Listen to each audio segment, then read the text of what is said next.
Good morning mga ka-queen! So, hindi talaga good ang morning ko. Kasi pupunta kami ni Bebe sa Calapan. Hindi para mamasyal, kundi dadalhin ko sa kanyang pedya. Grabe ang pag-aalala ko sa kanya kagabi. Ang kanyang lagnat umabot ng 39.1. Kaya nga't hindi na ako nag-atubiling pumunta sa kanyang pedya. Ngayon dapat ang turok niya, pero alam kong hindi siya tuturukan kasi nga may lagnat siya. Nagpasama uli ako kay Dindin. Nagkataon din pala sila pupunta ng Calapan. May ensayo ang mga awit. Ikinukwento ko sa kanya kung anong nangyari. Sobra-sobra ang pag-aalala ko. Ganito pala ang pakiramdam ng isang ina pag nagkakasakit ang mga anak. Sobra-sobra ang pag-aalala.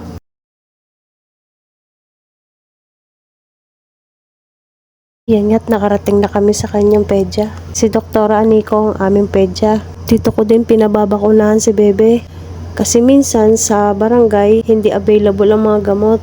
Kaya kahit mahal, dito na kami nagpapaturok para lang makompleto ang kanyang turok at hindi siya malibanan. Tama nga ako. Kapag lagnat hindi matuturukan, inirefer na lang kami ni Doktora sa laboratory para ma-check ang dugo at ihi ni Bebe kung ano ang sanhi ng kanyang pagkakaroon ng mataas na lagnat. Kaya pala si Bebe tabangin kumain kasi lalagnatin pala siya. Kawawa naman ang anak ko. Uso pa naman ang lagnat, ubo at saka dengue. Kasi ng panahon ngayon, iinit, uulan. Sa lumang bayan punta namin, mababa ang lagnat ni Bebe ngayon. Taas baba kasi ang lagnat niya. Senyalis na may dengue. Nako, wag naman sana. Kahit anong pilit ko ng pagpapakain, ayaw talaga niyang kumain. Buti na nga lamang at dumedede siya. Hayaan mo Bebe, gagaling ka na. Ipapagamot ka ni Mama. 36.9. Ilan? 36.9. Yan nga't palagi kong pinachecheck kay Dindin kung ano ang temperature ni Bebe. Kasi hindi naman pwedeng painumin ng gamot si Bebe kung hindi naman siya lagnat. Nasabi sa akin ng doktor, pag umabot daw ng 37.8, saka lang daw papainumin ng gamot. Monitor ko ang temperature niya. Every 4 hours, sinecheck ko ang temperature niya. Hindi ko alam kung saan yung clinic na yun. First time ko lang makakapunta doon. Yan niya at lumampas pa kami. Kinailangan ko lumabas para makita ko ang signage. Nakita ko na yung signage. Lumampas nga kami. Papasok pa pala yun. Nahilap kami yung biscuit.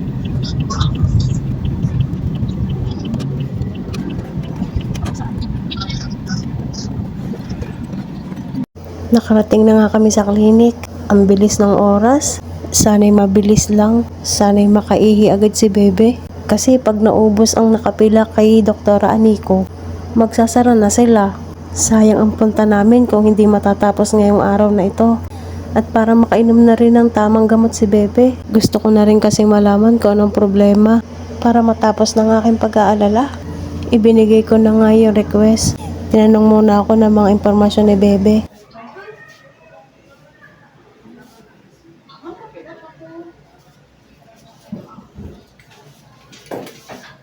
At habang kausap nga ako sa information, pinapasok na rin si Bebe. Hindi na nga nakapaghawak sa kanya. Uy, kawawa na may nagsusumbong ang bata. Nakuhanan na nga siya ng dugo. Ihi naman. Kailangan tanggalin ang diaper para makuhanan siya ng ihi. At habang hinuhubuan ko nga si Bebe, punta ko muna si Dindin sa cashier para mabayaran yung mga test na ginawa sa kanya. Hindi pa nakakaihi si Bebe. Maya-maya, kami na lang dalawa ni Bebe yung may iwan. Kailangan nang matapos ito. Kung hindi, uuwi kaming dalawa lamang ni Bebe. Iinsayo pa kasi sila sa kapilya. Agad din naman lumabas ang result ng dugo ni Bebe. Okay naman siya. Wala siyang sakit na dengue. Ihi na lang talaga ang kulang. Dahil malapit nang matapos ang pila kay Doktora, sumaglit muna kami doon. Kami na lamang dalawa ni Bebe magkasama. Kasi yung mag-ina pumunta na ng kapilya. Inabutan na kami ng close ng clinic na laboratory. Hanggang alas 4 lang kasi sila. Uwi na kami. Kinabukasan ng umaga, kailangan kong bumalik sa clinic para ituloy ang test sa ihi niya. Kasi ang taas na naman ng lagnat ni Ining. Nag 39.7 siya. Kailangan kong maging maaga. Kasi araw ng linggo ngayon. Hanggang alas 10 lang daw sila. Kaya alas 4 pa lang naggayak na ako para bumalik doon. Hindi na ako nakapag-almusal bago umalis. Sinamahan uli ako ni Dindin. Buti na lang nagising din siya ng maaga. Nag-take out na lang ako sa McDo kasi iniwan ko si Bebe kay Denden. Doon na lang kami kakain sa sasakyan. Kailangan makauwi agad kami. Kasi umpisa na ng panata. Papasalamat na ang mga kabataan. At habang naghihintay nga kami ng ihi ni Bebe, nag-ikot-ikot kami sa paligid at nagkita nga kami ng Big Night. Sa wakas, nakaihi na rin si Ineng. Isinend ko na lamang sa messenger yung resulta at ipinabasa kay Doktora. Bumili na lang ako ng gamot na pinabibili ni Doktora.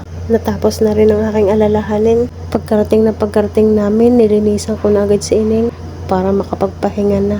At pinainom ko na rin siya ng gamot. Kinabukasan, hindi na siya nilalagnat. Magaling na siya.